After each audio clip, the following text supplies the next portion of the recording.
Assim como cai a chuva do céu e não torna para lá, mas rega a terra, dá a semente e o pão ao que come, assim é a palavra que sai de minha boca.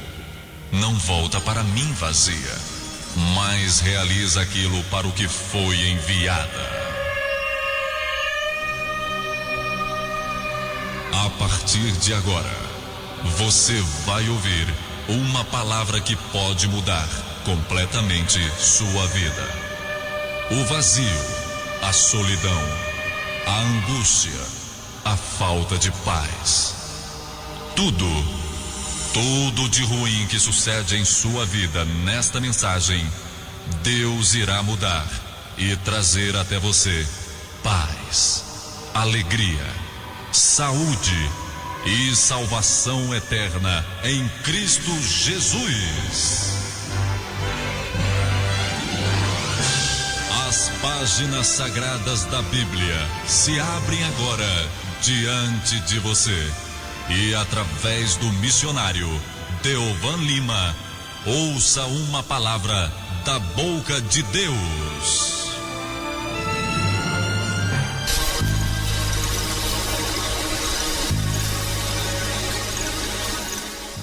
Uma das histórias mais conhecidas na Bíblia Sagrada, mais ilustradas, o momento em que Jesus Cristo anda sobre as águas.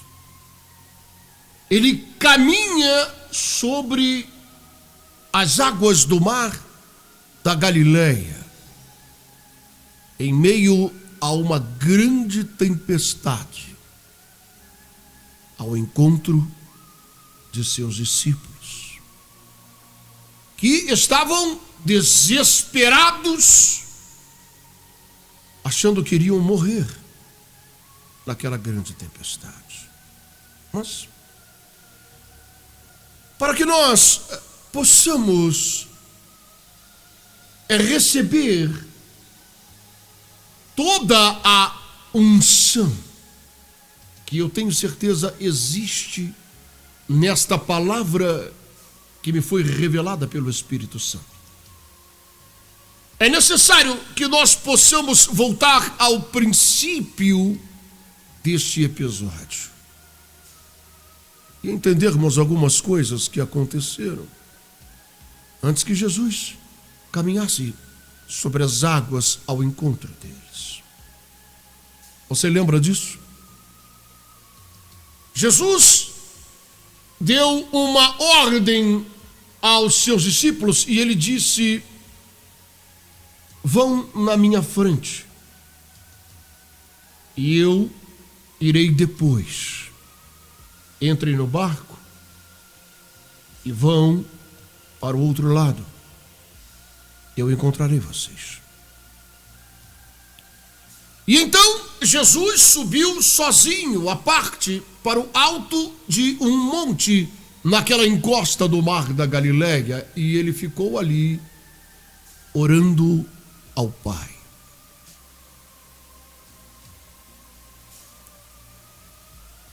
A quarta vigília da noite, já em alta madrugada, Jesus foi ao encontro deles, andando sobre as águas. Agora, quando nós começamos a ler os evangelhos, encontramos alguns detalhes que são importantíssimos e que têm a ver com a nossa vida, que sucederam nesse episódio. Um deles, no Evangelho segundo João,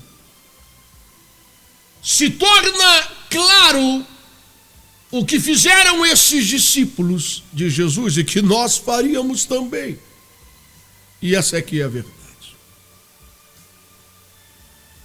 Eles deixaram um barquinho para Jesus amarrado num toco ali na margem do mar da Galileia.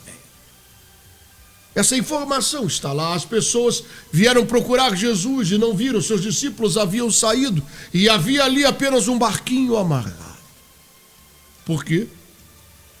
Porque Jesus disse que ia encontrá-los. Eu pergunto a você, de que maneira Jesus iria encontrá-los? Você acha que passava na cabeça desses homens que Jesus iria andando sobre as águas? É claro que não.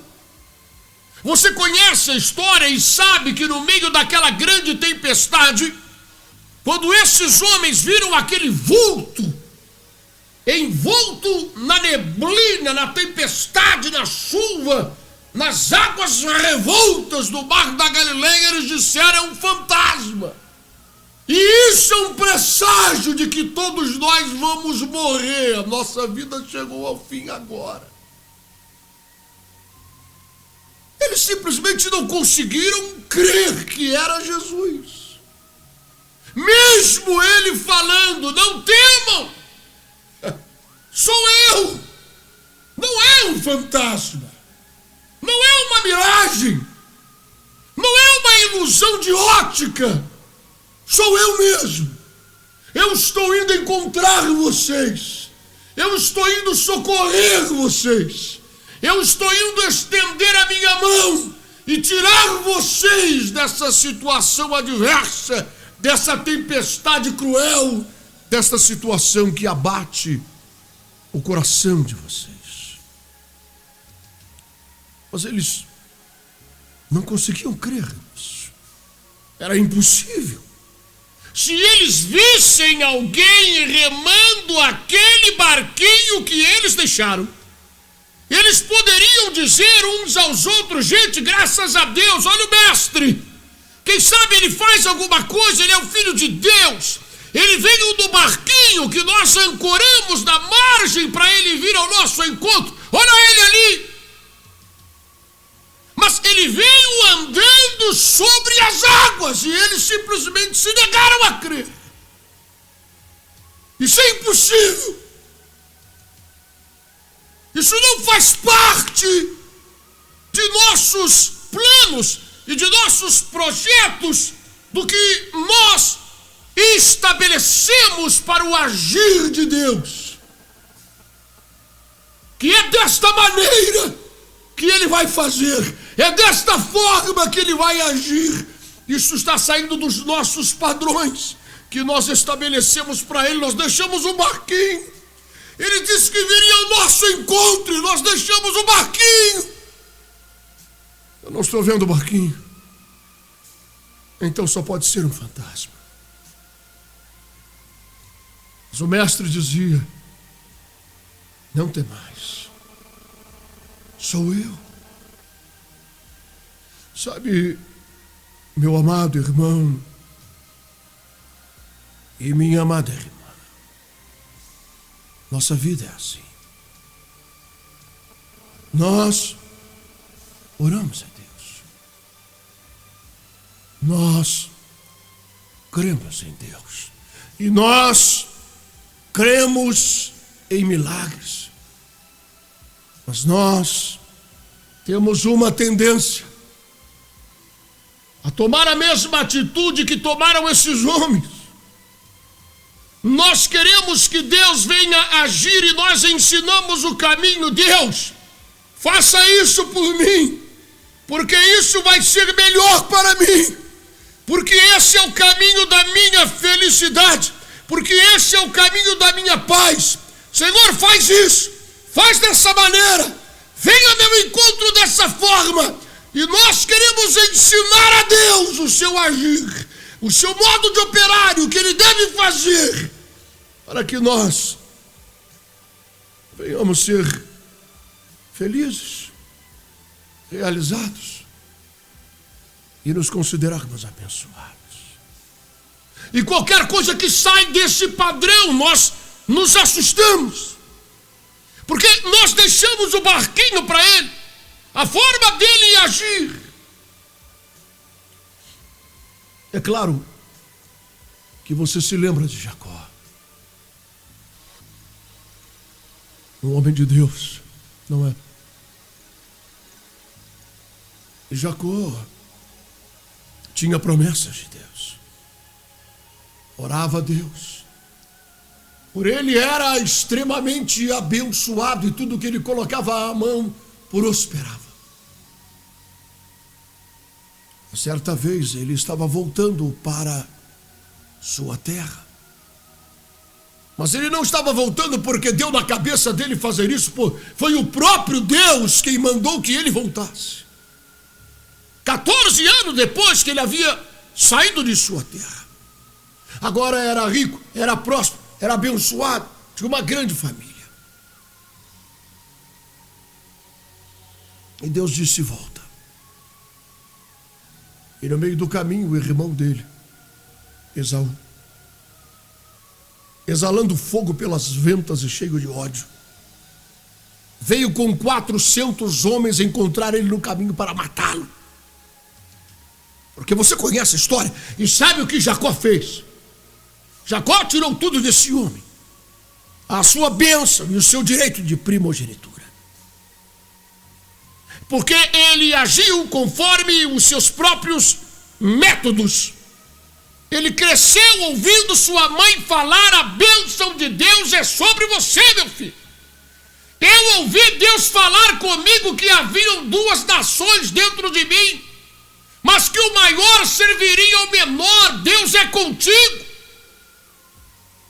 Mas Jacó não esperou o agir de Deus, a forma de Deus, o método de Deus. E ele começou a agir por si próprio,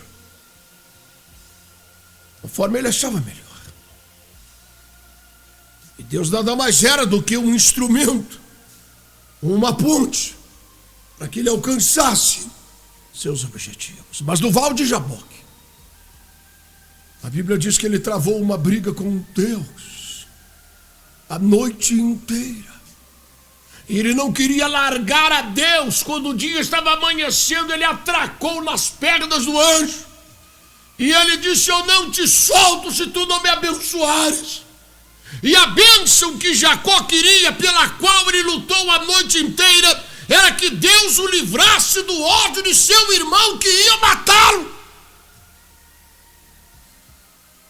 Mas ele queria que Deus abençoasse da forma dele, com a coisa que ele tinha armado, as mulheres lá na frente, os presentes que ele havia enviado. Ele queria que Deus quebrantasse o coração de Esaú com o seu método, com a sua metodologia, com a sua forma de agir, com o seu barquinho que ele deixou preparado para Deus entrar e ir ao encontro dele. Ele disse: é assim que eu quero que o Senhor faça. Quantas vezes fazemos isso? Senhor, é isto que eu quero, dessa forma e é dessa maneira, porque é isto que vai me fazer vitorioso, vitoriosa, abençoado. É desta maneira. Mas quem somos nós para saber o que é melhor? É claro que Deus satisfará os desejos de nosso coração, mas observe um detalhe: Deus é aquele que anuncia o fim desde o princípio, e Ele é aquele quem sabe realmente o que é melhor. Ele não vai agir e Ele não nos dará algo que Ele próprio sabe que será para o nosso mal, sem que saibamos disso agora.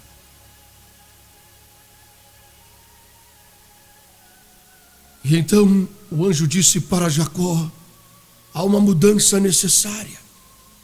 Não farei segundo a sua maneira, não farei segundo o teu método. Não vou entrar nesse barquinho que você deixou. Eu tenho minha própria forma de agir, e nela está incluída uma transformação no teu caráter. Você é um enganador. Você age pelos seus próprios métodos. Você fez isso desde que conquistou com um prato de lentilhas o direito de primogenitura do seu irmão. Você enganou o velho. Isaac, teu pai, cego. Você teve coragem de enganar aquele velho para roubar a bênção. Por quê? Você não acha que eu tenho capacidade de agir de outra forma, de maneira que você recebesse essa bênção? Você quer me ensinar a agir e a fazer as coisas? Você quer apenas me usar? Terá que haver uma mudança agora no teu caráter. Eu não entrarei nesse barquinho.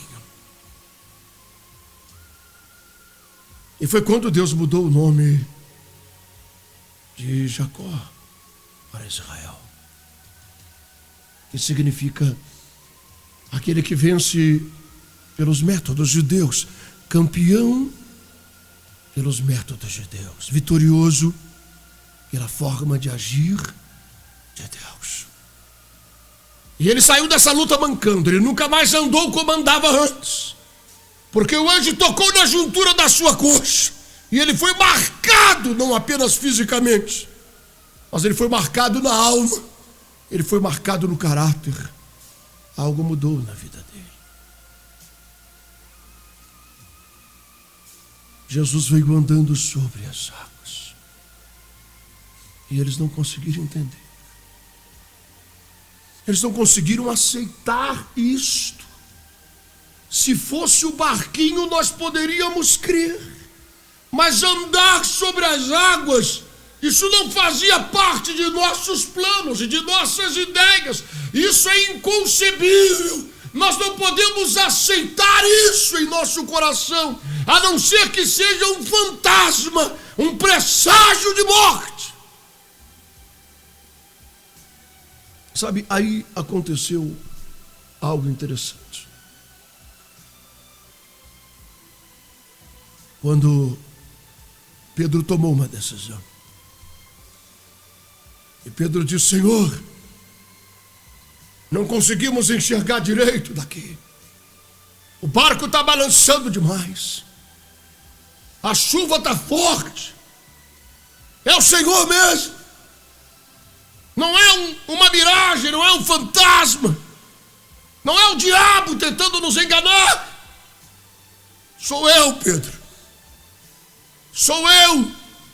Então manda que eu caminhe também sobre as águas, e eu vá ao teu encontro, porque se é o Senhor, tu me dará a capacidade de andar sobre essas águas que agora são a causa, a origem do meu temor, do meu desespero, que estão querendo me matar. Se é o Senhor que está vindo, manda que eu ande sobre as águas.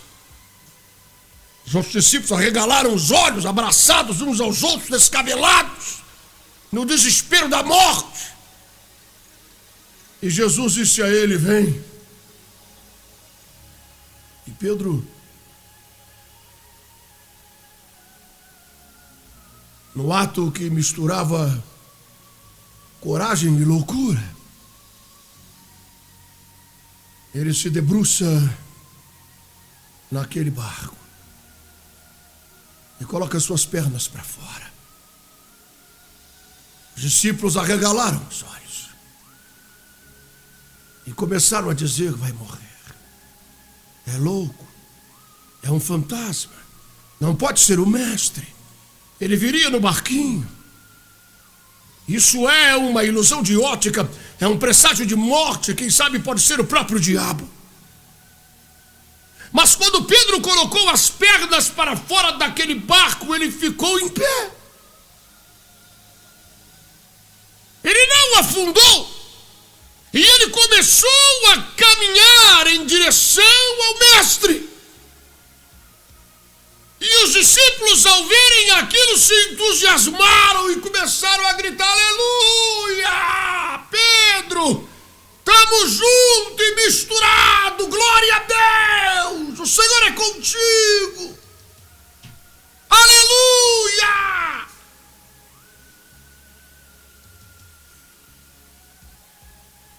Mas você conhece a história. E sabe que nem tudo é festa. E ao trocar os passos, Pedro cometeu um erro que muitos de nós já cometemos na vida. Tirou os seus olhos do mestre e começou a observar a profundidade das águas. E na sua mente veio o raciocínio dizendo: o homem não pode andar sobre as águas. Existe a força da gravidade. Você pesa mais de 80 quilos, Pedro. Como é que você pode andar sobre as águas? O normal é que você afunde. E diz a Bíblia que ele começou a atentar para a força da tempestade e para a profundeza das águas. E quando ele tirou os seus olhos do mestre, quando ele abandonou a fonte da sua fé, a fonte do milagre, e começou a olhar para as adversidades da vida, ele começou a ser tragado por elas. E é assim que acontece. Ele começou a ser tragado por essas adversidades e começou a afundar. Ele iria morrer. Sabe? E não houve um discípulo sequer que gritasse: Pedro, eu vou pular aí agora. Se é para morrer, a gente morre junto. Não. Nenhum deles fez nada. Quem sabe atracados no mastro do barco, eles disseram uns aos outros ali: tá vendo só? Eu sabia esse cara abusado, olha o que deu. Eu sabia que ele ia acabar morrendo, hein? Eu avisei, eu sabia esse negócio de milagre, esse negócio de fé. Ele saltou do barco, agora olha só. Eu sabia, tá morrendo, vai morrer afogado, é menos um. Não tem problema, é menos um. Porque se é o mestre mesmo que está vindo ali porque ele andou sobre as águas, quando a gente abrir a nossa igreja vai ser menos um para disputar. Deixa o cara morrer. Eu aqui não pulo lá, meu. Sabe, Jesus veio a ele porque Pedro, quem sabe, olhou para os discípulos que estavam naquele barco e viu a atitude covarde de todos eles, que não esboçaram nenhuma reação de socorro. Jogaram uma tábua, uma boia. Já não digo pular da água, mas pelo menos jogaram alguma coisa.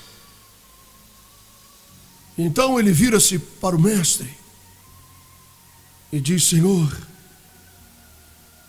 socorre-me. Socorre-me. Sabe, eu vou lhe dizer uma coisa que eu aprendi na minha vida. A Bíblia Sagrada diz que Deus está conosco entre aqueles que nos ajudam. Você pode ter certeza absoluta, meu irmão e minha irmã, naquilo que eu vou lhe dizer. Cada pessoa que surge no teu caminho e lhe estende a mão, de verdade, sem interesse, sem hipocrisia, sem falsidade, sem engano, para lhe ajudar, esta pessoa está sendo movida pelo Espírito Santo. É a mão de Deus. É como diz o texto sagrado: Deus está comigo nas mãos daqueles que me ajudam. Eu vejo a presença de Deus, porque o homem natural de si mesmo, ele não faz nada se não tiver um interesse pessoal envolvido nisso. Porque ninguém é capaz de amar ao seu próximo como a si mesmo, se esse amor não for gerado do Espírito Santo de Deus.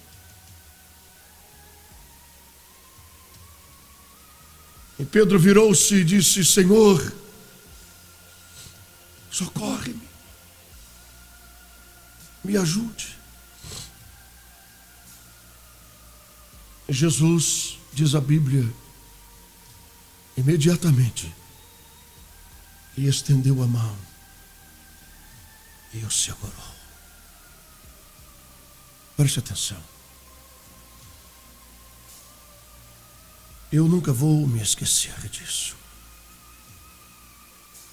Há alguns anos atrás eu encontrei um pastor, amigo, que já é falecido. Eu perguntei a ele, como você pergunta normalmente, como vai? E ele me respondeu, dependurado na misericórdia de Deus. Essa foi a expressão que ele usou. Dependurado na misericórdia de Deus.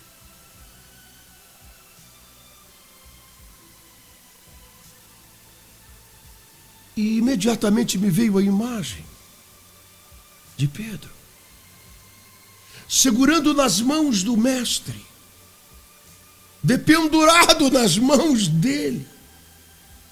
Lá embaixo a morte, lá embaixo o abismo, lá embaixo as adversidades dessa vida que o estavam tragando. No bote, no barco, os amigos, os companheiros, aqueles que quando ele andava sobre as águas gritaram, aleluia! Pedro, estamos juntos e misturados, irmão! A vitória é nossa pelo sangue. Não jogaram uma boia, não fizeram nada, não deram nem sequer uma palavra de apoio. Mas quem sabe falavam uns aos outros, olha lá, tá morrendo, soberbão. Quer ser melhor que todo mundo, foi andar sobre as águas, vai morrer.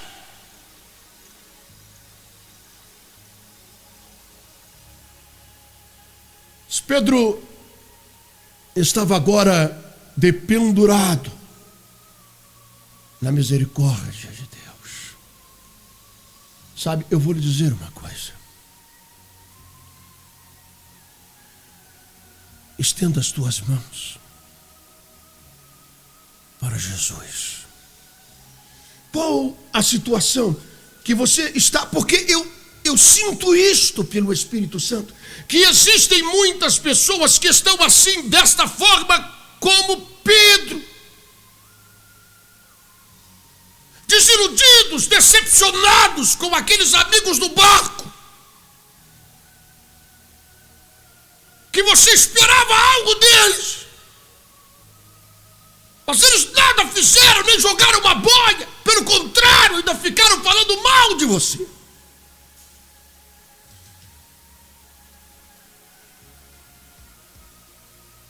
Aí na tua frente agora, não está uma miragem. Não se espante dele andar sobre as águas. Escute isso. Nós precisamos entender definitivamente quem é Jesus. É por isso que os discípulos ficaram estupefatos pelo fato dele vir sobre as águas. Eles não aceitaram essa ideia, isso era impossível, ele tinha que vir no barquinho que eles deixaram.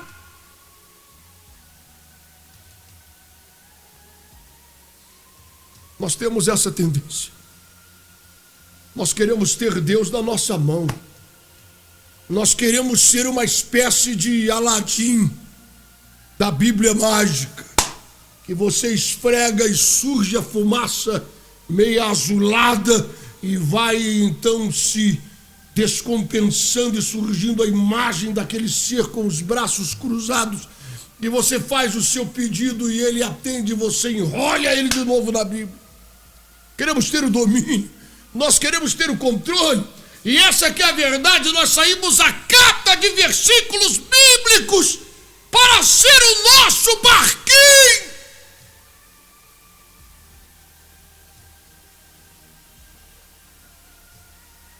Tudo que ligados na terra será ligado no céu. E é verdade, mas existem outras. Tudo que pedidos em meu nome o Pai concederá, e é verdade. Mas existem outras verdades. A principal delas é que Deus é soberano. jamais perde o controle e que Ele está sobre o domínio de tudo. Ele não entregou o domínio a nós. Nós queremos esse barquinho nos traz segurança, esse barquinho nos traz domínio, esse barquinho nos traz controle. Ele vai vir no barquinho.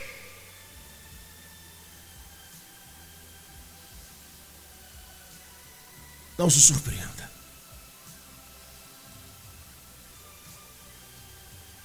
Pelo fato dele ter a capacidade de andar sobre as águas. Não eram as águas do mar da Galileia que sustentavam o peso do mestre, que sustentavam o peso de seus pés, de seu corpo. Não se espante disso. Porque é Ele, o mestre, Jesus de Nazaré, o Filho de Deus, quem sustenta o globo terrestre em seus movimentos de rotação e de translação. É Ele quem sustenta o sistema solar, é Ele quem sustenta o universo, é Ele quem fez todas as coisas que os nossos olhos podem ver e que os nossos olhos não podem ver. Ele sustenta tudo. Tudo está sob seus pés. Não limite sua capacidade. Não queira ensinar a Ele o que fazer, quando fazer. Mas Ele está presente, aí agora. Estenda sua mão a Ele e diga apenas o que Pedro disse: Senhor, socorre-me. Ninguém vai me ajudar, ninguém vai me estender as mãos, não vão me jogar uma boia. Pelo contrário, tem gente torcendo para eu afundar logo. Tem gente naquele barco que está torcendo, quer me ver morto.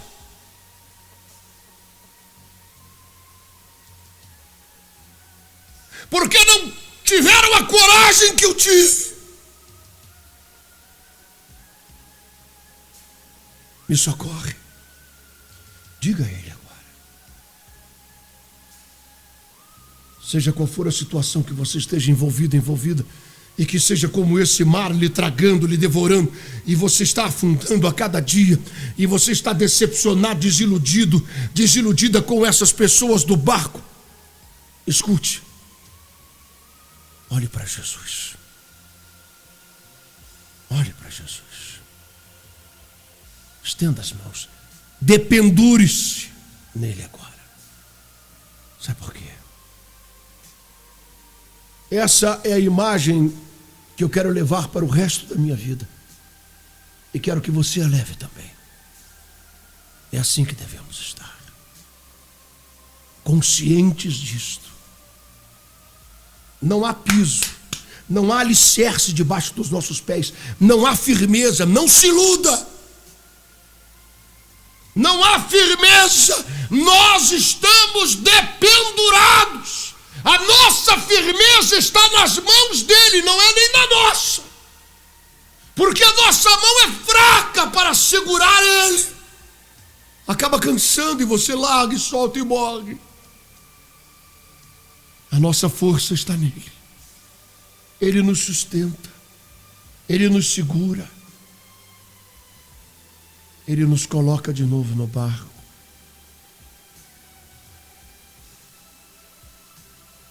E abençoa a nossa vida.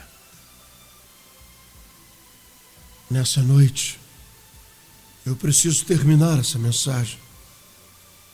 E quero terminar dizendo isto a você que me vê e que me ouve em algum lugar. Eu sei que você está assim, o Espírito Santo me mostra isso. Estenda a mão a Ele agora. Dependure-se na sua misericórdia. Ele não vai te soltar. Da mão dele não há força que te tire. Não há nada no céu, na terra ou no inferno que tenha força de fazer com que as mãos de Jesus soltem as tuas mãos. Jamais acontecerá. Ele vai estar com você todos os dias. E todas as pessoas que te estenderem a mão e te ajudarem nessa vida, saiba que é Ele quem está fazendo, segurando você. O vento balançou meu barco em alto mar. O medo. Bem amados, chegamos ao final. Um abraço a todos. Fica na paz.